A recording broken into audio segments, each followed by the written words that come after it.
श्री महागणेश के गजानन अवतार और एक दंत अवतार, तुम दोनों परम देव श्री महागणेश की इच्छा से इस संसार का कल्याण करने के लिए ही प्रकट हुए हो।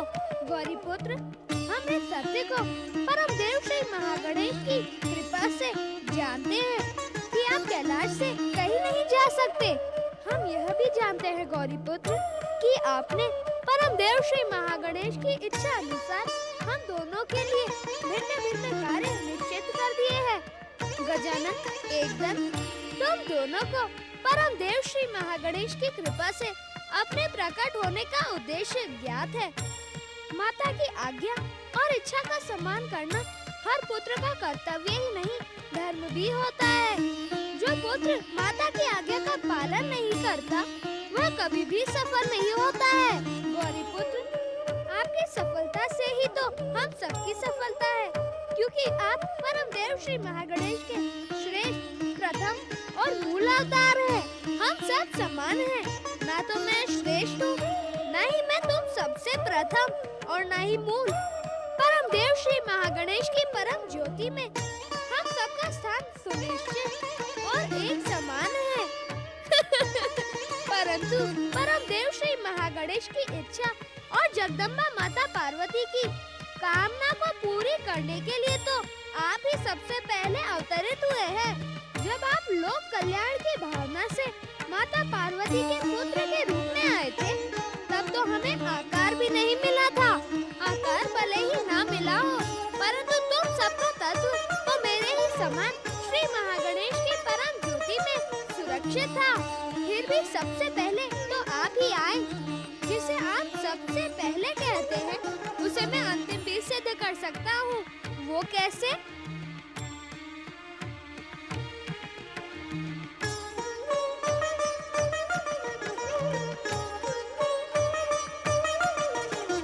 हाँ, दिखाता हूँ। आओ मेरे साथ।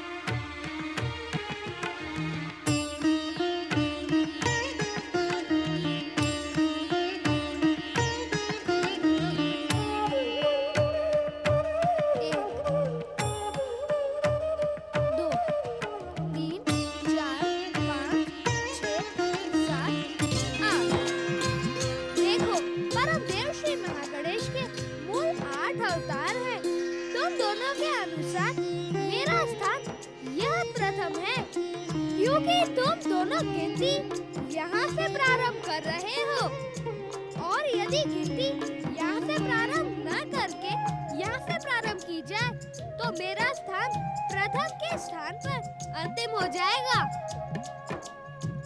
गजानन, एकदम मेरे कहने का अर्थ केवल इतना है कि हम सब सृष्टि के प्रथम दिनों से हैं। पहले और बाद में आने से ना तो हमारी श्रेष्ठता सिद्ध हो सकती है और ना ही उच्चता। हम सब प्रथम और प्रथमेश है। गौरी पुत्र, प्रारंभ और अंत का यह परम रहस्य आपसे पाकर हमारा प्रकट होना तो सार्थक हो गया। अब आप तनिक माता पार्वती की नींद का भी ध्यान करें। यदि हमारे संवादों से उनकी नींद में बाधा पड़ गई तो अनुचित होगा। तो आप निश्चित होकर माता पार्वती के समीप रहे। हम शीघ्र ही अपना अपना कार्य संपन्न करके आपके समीप लौट आएंगे। हम तीनों परस्पर एक दूसरे से जुड़े रहेंगे। हमें एक दूसरे की इच्छा और कार्यों का भी ज्ञान रहना चाहिए। अब आप दोनों शीघ्र प्रस्थान करें।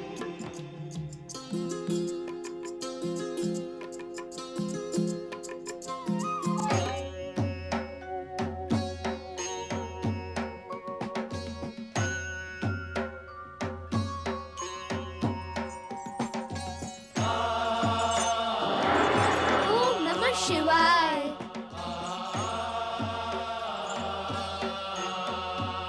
देवादिदेव पिता श्री महादेव गौरी पुत्र श्री गणेश से प्रकट होकर हम दोनों परम देव श्री महागणेश की इच्छा अनुसार अपने अपने उद्देश्यों को पूरा करने के लिए प्रस्थान कर रहे हैं। आप हमें अपना आशीर्वाद दें। कल्याण रूपी शिव का कल्याणकारी आशीर्वाद हमारी सफलता के मार्ग में आने वाली हर बाधा का अंत कर देगा। श्री महागणेश का हर अवतार स्वयं ही विघ्न बाधाओं का अंत करने में सक्षम है, क्योंकि आप सभी विघ्नहर्ता हैं। महादेव, हम जो कुछ भी हैं, वह आपकी, माता पार्वती की और परम देव श्री महागणेश की कृपा से ही है। इसीलिए हमें आपके आशीर्वाद की आवश्यकता है। तुम दोनों भी गौरी पुत्र के समान ही चतुर हो। तुम्हारी चतुराई तुम्हारी सफलता का कारण बनेगी। हमें तुम्हारे प्रकट होने का ज्ञान पहले ही हो गया था। श्री महागणेश की इच्छा से तुमने गौरी पुत्र से आकार प्राप्त किया है। तुम अपने कार्य में अवश्य सफल होंगे। गजानन, एकदंत, तुम दोनों में श्री महागणेश के साथ ही त्रिदेव त्रिदेवियों के दिव्य शक्ति का वास है। हमसे आशीर्वाद प्राप्त करना तुम्हारी विनम्रता और विनयशीलता का प्रतीक है। संसार में जो भी आदर करना जानता है, वही आदर पाने का अधिकारी है। जाओ, अपने अवतार के उद्देश्य को पूर्ण करो। जो आज्ञा परमेश्वर।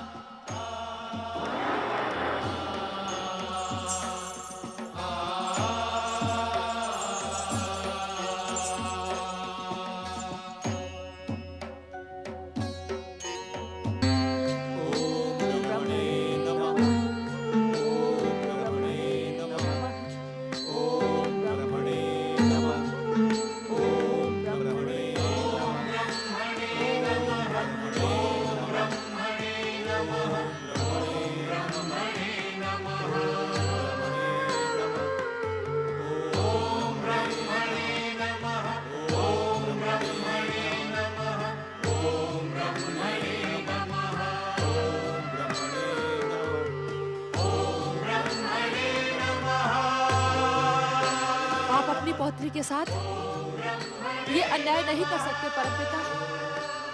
अब तक आप वरदान देने के लिए प्रकट क्यों नहीं हुए परमपिता? मैं जानती हूँ इतने समय में आप एक नहीं दो बार वरदान दे सकते हैं। शीघ्र प्रकट हो परमपिता। शीघ्र प्रकट हो परमपिता। शीघ्र प्रकट हो।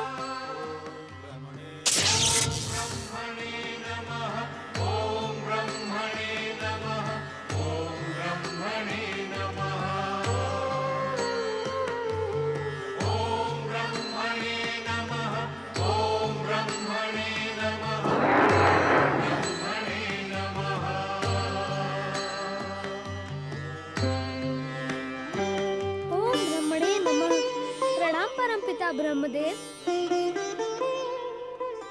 गौरी पुत्र श्री गणेश, आप यहाँ क्या कर रहे हैं? आपको देखकर भी जो प्रणाम नहीं करता वह अभिमानी कहलाया जाता है परमपिता। मैंने जैसे ही आकाश मार्ग में आपको देखा, तुरंत आपके पास प्रणाम करने आ गया, परंतु आप मुझे पहचानने में भूल कर गए। मैं गौरी पुत्र श्री गणेश नहीं, गजानन अवतार श्री गणेश हूँ।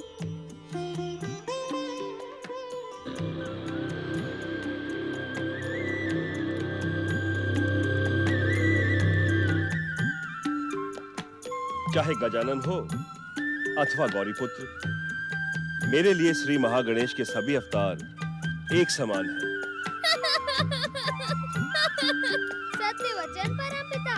परम देव श्री महागणेश के अवतारों का नाम भिन्न भिन्न हो सकता है, परंतु काम एक ही है, संसार का कल्याण। कल्याण की बात तो ठीक है गजानन श्री गणेश, किंतु मेरी समझ में ये नहीं आता कि आपने भयासुर को स्वर्ग के सिंहासन पर क्यों बिठा रखा है?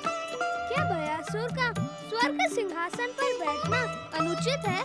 हाँ, स्वर्ग के सिंहासन पर भयासुर से अधिक तारकासुर के तीनों पुत्रों का अधिकार है। तारकासुर ने अपनी परम शक्ति से स्वर्ग विजय किया था, इस कारण उसके पुत्रों का सिंहासन पर सबसे अधिक अधिकार है। हम चाहते हैं स्वर्ग के सिंहासन पर तारकासुर के तीनों पुत्र आसीन हो जाएं। नारायण नारायण। प्रणाम परमपिता। प्रणाम गजानन श्री गणेश। परमपिता, यदि मैं आपसे कुछ कहूं तो छोटा मुंह और बड़ी बात जैसी होगी। ऐसा तुम सोचते हो नारद, हम ऐसा नहीं सोचते। जन कल्याण और जनहित में लगा हर प्राणी समान है। तुम्हारा हमसे कहना छोटे मुंह बड़ी बात नहीं होगी। कहो, क्या कहना चाहते हो तुम? परमपिता, जप और तप के विधान के अनुसार एक ही तपस्वी को 2 बार वरदान नहीं दिया जा सकता। इससे वरदान देने वाले और लेने वाले दोनों का अपमान होता है। एक ही तपस्वी को 2 बार वरदान देना भी तो परंपरा के विरुद्ध है। क्यों परमपिता? सच्चे मन से आराधना करने वाले आराधक को वरदान देना आराध्य का कर्तव्य भी तो है। कर्तव्य तो है परमपिता, परंतु कर्तव्य मार्ग में यदि धर्म और परंपरा आड़े आ जाए तो ऐसा कार्य करना अनुचित है। परमपिता, मैं आपको यह अनुचित कार्य पूरा करने से रोकने के लिए ही आप प्रकट हुआ हूँ। गजानन श्री गणेश, क्या आप कमलाक्ष और विद्युन्माली को उनकी तपस्या का प्रतिफल दिलवाने के इच्छुक नहीं हैं? नारायण नारायण, प्रश्न इच्छा का नहीं है परमपिता। प्रश्न तो पूर्व निर्धारित परंपरा का है। तारकासुर के तीनों पुत्रों ने अपनी इच्छा से त्रिपुर और असुर शक्ति का वरदान आपसे प्राप्त किया था। अब वे स्वयं आपके दिए हुए वरदान का अपमान करके दैत्य माता दिति से उत्तेजित होकर स्वर्ग पाने की कामना कर रहे हैं। और परमपिता, उनकी कामना पूर्ति किसी नए वरदान से नहीं हो सकती। नारायण नारायण, आप कृपा करके तारक पुत्रों को वरदान देने का विचार त्याग दें। हमारी प्रार्थना मानकर अपने ब्रह्मलोक लौट जाएं। अन्यथा सृष्टि के रचनाकार ब्रह्मदेव से अनुचित परंपरा का जन्म हो जाएगा।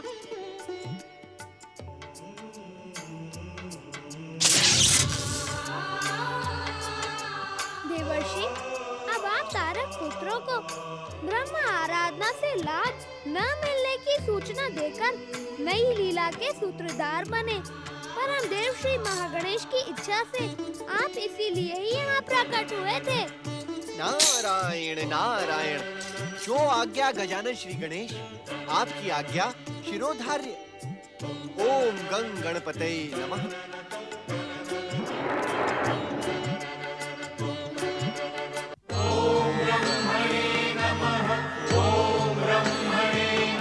शीघ्र प्रकट हो, शीघ्र प्रकट हो परमपिता, शीघ्र प्रकट हो। अपनी पौत्री दिति और तारक पुत्रों को वरदान देकर मेरे वचन की रक्षा करें। शीघ्र प्रकट हो परमपिता, शीघ्र प्रकट हो। आपके भीतर धैर्य नाम मात्र को भी नहीं है दैत्य माता। तपस्या जितनी लंबी होगी, वरदान भी उतना ही अमूल्य होगा। क्या आप इस सत्य को नहीं जानती? मैं इस संसार के हर सत्य से परिचित हूँ, परंतु मैं प्रतीक्षा नहीं कर सकती। इतने समय तक परमपिता का न आना इस बात का संकेत है कि वो हमें वरदान देने के इच्छुक नहीं है। नारायण नारायण, ओम गंग गणपतये नमः। दैत्य माता दिति, आपका अनुमान कभी भी मिथ्या सिद्ध नहीं हो सकता। ये सत्य है कि परमपिता ब्रह्मदेव अब आपको वरदान देने के इच्छुक नहीं है। परमपिता की इच्छा से तुम कैसे परिचित हो नारद?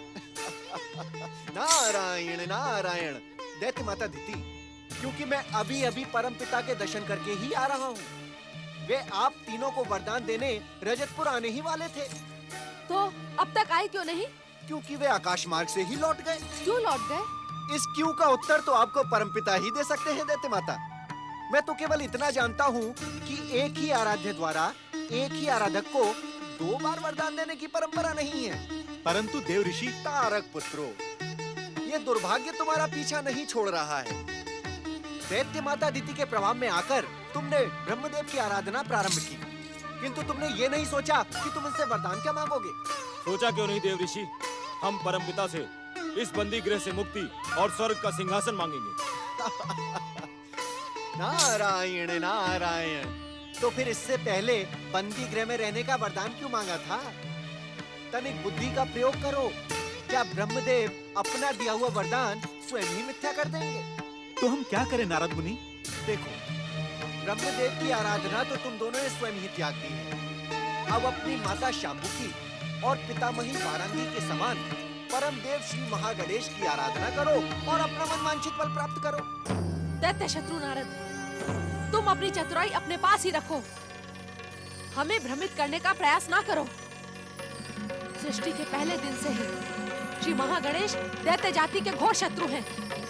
तुम उसी के बहकावे में हमें भ्रमित करने आए हो ना नारद? गंग गंग गंग गंग गंग। दैत्य माता दीदी, समस्या यही है कि आप हर बात पर बिना विचार के ही उत्तेजित हो जाती हैं। इसीलिए आप कभी भी सफल नहीं हो पाती हैं। मैं उत्तेजित हो जाती हूँ तो तुम्हें क्या? तुम यहाँ जैसे आए हो वैसे ही लौट जाओ। तारक पुत्र, दैत्य शत्रु श्री महागणेश की आराधना कदापि नहीं करेंगे। नारायण नारायण। सोच लो तारक पुत्रो, परम देव श्री महागणेश की आराधना करके भयासुर लंबे समय से स्वर्ग का सुख भोग कर रहा है। यदि तुम भी परम देव की आराधना करोगे तो तुम्हें भी नारायण नारायण। जय जय श्री महागणेश। हे महागणेश के अवतार गजानन श्री गणेश, आप कितने दयालु हैं, कितने कृपालु हैं। दैत्य जाति में जन्म लेने वाली हम दोनों दैत्यों को वरदान देने आप इतने शीघ्र प्रकट हो गए। दैत्य जाति में जन्म लेने वाली तुम दोनों नारियों ने परम देव श्री महागणेश की आराधना से देवियों का स्थान पाने का अधिकार प्राप्त कर लिया है। ये आप क्या कह रहे हैं गजानन? हम जैसे अधम दैत्यों को देवियों का पद। परम दयालु गजानन श्री गणेश, हम पर इतनी दया ना करें। हम आपकी इस महान कृपा के योग्य नहीं हैं। पश्चाताप के निर्मल जल ने तुम्हारे सभी पापों को धो दिया है। मेरे कथन पर संदेह न करो देवियों। अब मैं ही नहीं, सारा संसार तुम्हें देवी के समान आदर देगा।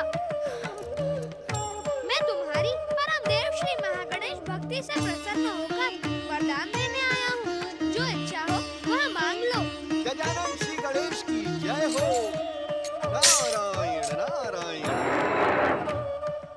मंगल मूर्ति गजानन श्री गणेश, आपके इस दिव्य दर्शन से अधिक हमें कुछ और नहीं चाहिए। हम आपके इस परम सुंदर दर्शन को पाकर धन्य हो गए हैं। गजानन श्री गणेश, अब हमें कुछ नहीं चाहिए। तुम्हारी तपस्या से प्रसन्न होकर परम देव श्री महागणेश की इच्छा से जब मैं यहाँ आया हूँ तो तुम दोनों को वरदान दिए बिना नहीं लौटूंगा। अब तुम्हें अपना इच्छित वरदान मांगना ही होगा। तपस्या करने से पहले हमारे मन में वरदान की कामना अवश्य थी, परंतु आपके दर्शन करने के बाद हमारे मन से हर कामना समाप्त हो गई है श्री गणेश। फिर भी यदि आप हमें कोई वरदान देना ही चाहते हैं तो जो हमारे योग्य हो वो हमें प्रदान करें। देवियों, तुम्हारे योग्य स्वर्ग का सुख है।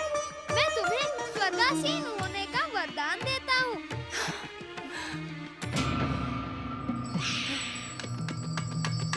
अब तुम दोनों इसी समय मेरे साथ स्वर्ग लोक चलो। ठहरो। हम भी स्वर्ग जाएंगे।